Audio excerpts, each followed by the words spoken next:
क्या होगा अगर कोई श्री कृष्ण से उनका सुदर्शन चक्र मांग ले? और वो भी कोई साधारण योद्धा नहीं, बल्कि गुरु द्रोणाचार्य का पुत्र अश्वत्थामा। महाभारत के ऐशिक पर्व में इसका उल्लेख मिलता है।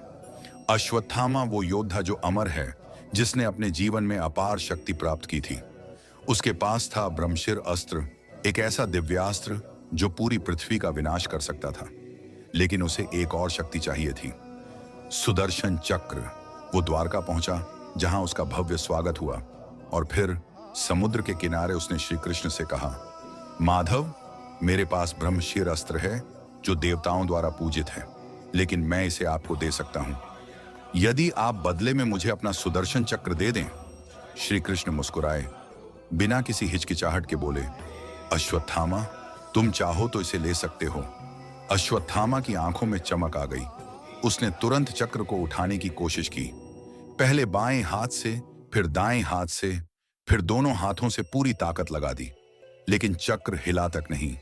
उसका चेहरा पसीने से भीग चुका था, सांसें तेज हो गई थीं, लेकिन चक्र टस से मस नहीं हुआ।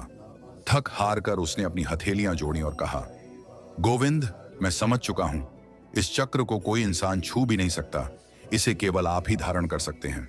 श्री कृष्ण ने मुस्कुराकर कहा, शक्ति सिर्फ अस्त्रों में नहीं, उसे धारण करने वाले की आत्मा में होती है, अश्वत्थामा।